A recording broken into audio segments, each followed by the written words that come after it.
Hello प्यारे बच्चों, आज हम पढ़ेंगे डायमेंशनल एनालिसिस में how to derive a formula for a physical quantity. किसी फिजिकल क्वांटिटी के फॉर्मूले को हम कैसे डिराइव करते हैं वो हम आज यहाँ पर सीखेंगे। तो उसको सीखने का तरीका यहाँ पर यह है कि हम कोई एग्जाम्पल लेंगे और उसको सॉल्व करेंगे जिससे हम सीख पाएंगे। तो क्वेश्चन दिया है आपको यहाँ पर एक derive an expression for the centripetal force acting on a particle of mass m moving with velocity v in a circle of radius r। तो जब कोई पार्टिकल जिसका मास m है वेलोसिटी v से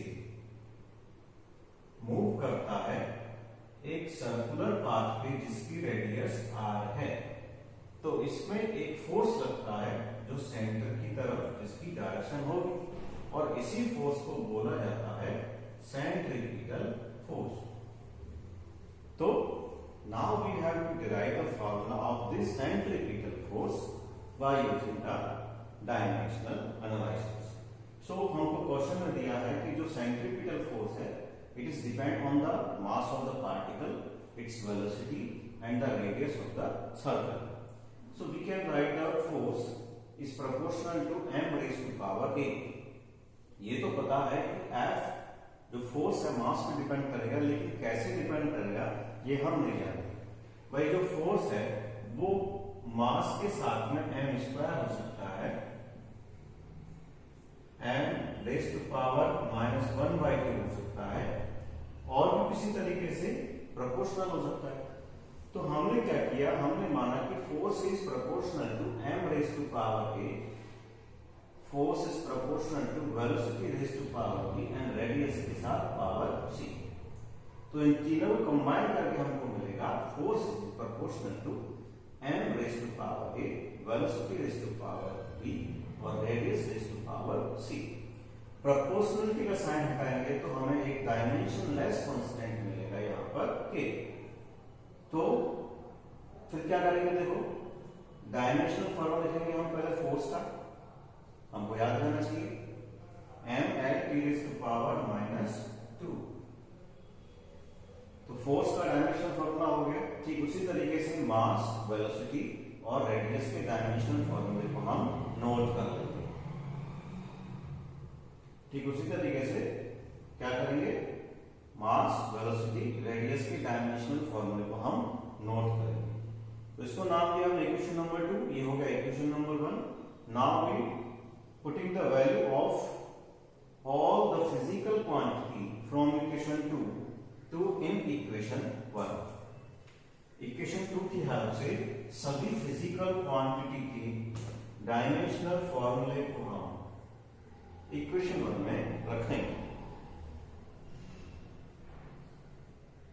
तो फोर्स का डायमेंशनल फॉर्मूला हो गया m/(l)t⁻²। के डायमेंशनलेस क्वांटिटी है। मास का डायमेंशनल फॉर्मूला m/a। वेलोसिटी का डायमेंशनल फॉर्मूला l(t⁻⁻1)(b). रेडियस का dimensional formula r⁻c। Okay sir, r नहीं l(c). Okay, it can be right m(a) l(b+c)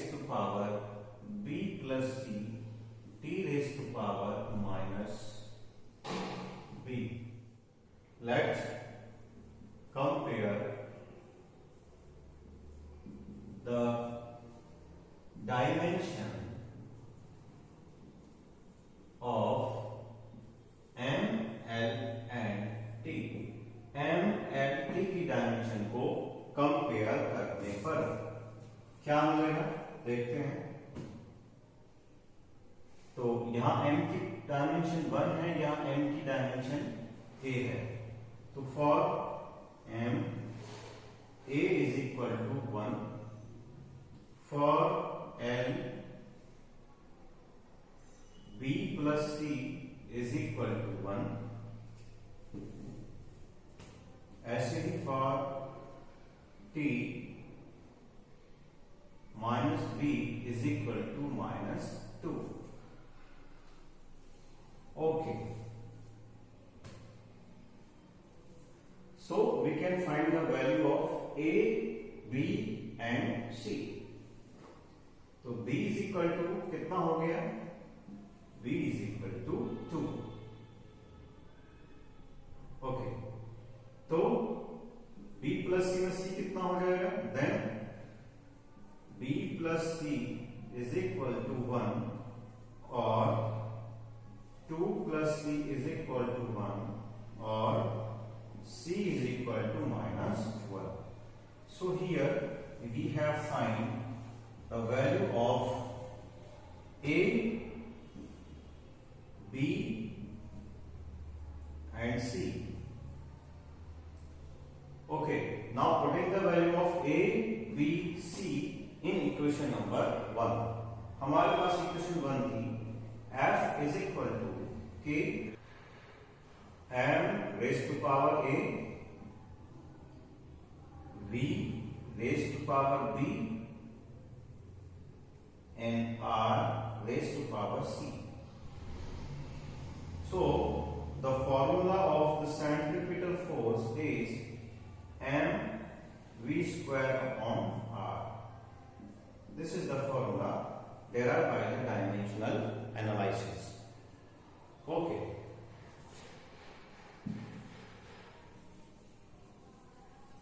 तो यहां आप देख सकते हैं एक डायमेंशनलेस कांस्टेंट है बाय एक्सपेरिमेंटली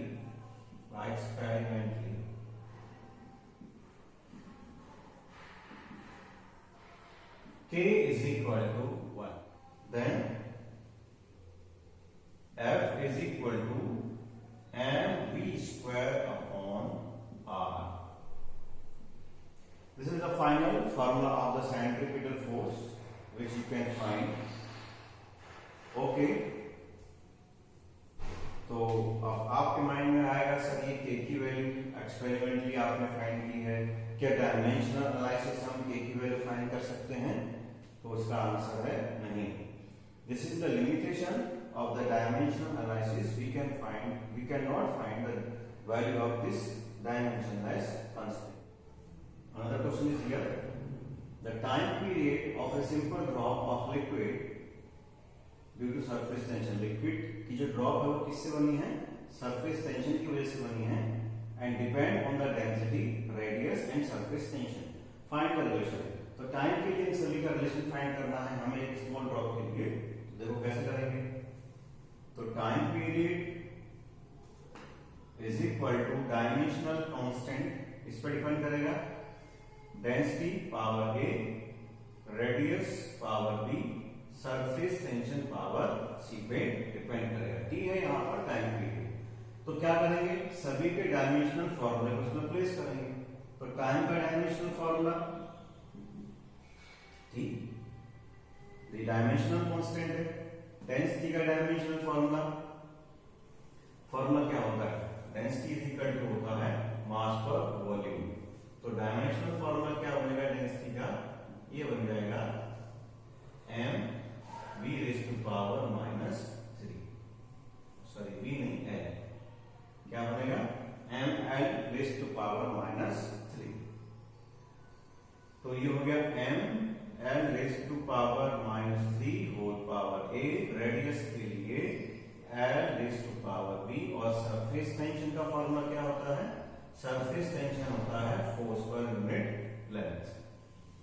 फोर्स पर यूनिट लेंथ डिटेल में पढ़ाएंगे आपको, सेकेंड वॉल्यूम में है चैप्टर 10. तो ये हो जाएगा सरफेस टेंशन के लिए फोर्स पर यूनिट लेंथ. फोर्स का डायमेंशन कितना होगा? m l t raise to power minus 2. और l के लिए हो जाएगा, लेंथ के लिए l की power minus 1. So we can write m l तो दोनों मिलकर क्या हो जाएंगे? कैंसल आउट हो जाएंगे. एक बचेगा t raise to power -2 whole की पावर c। ओके, इसको हम लिख सकते हैं m raise to power a plus c, a की पावर m की पावर a और m की पावर c, दोनों जन पे क्या बनेगा a प्लस c। l के लिए लिखेंगे तो यहां है -3a प्लस b, और टाइम की बात करें तो -2c, और यहां पर है हमारे पास m raise to power 0, m l raise to power 0, t raise to power 1। इसको हम इस तरीके से भी लिख सकते हैं। तो now the compare the dimension of m l t from both side. तो m l t की डायमेंशन को कंपेयर करेंगे, कंपेयर द डायमेंशन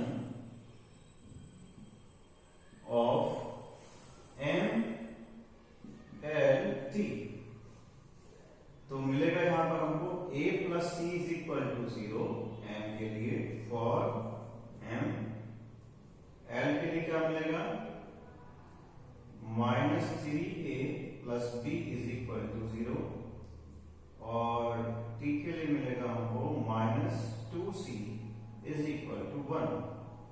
तो c इज इक्वल टू कितना हो गया, c इज इक्वल टू हो गया -1/2। इस c की वैल्यू को इस इक्वेशन में रखेंगे तो क्या मिलेगा, देखो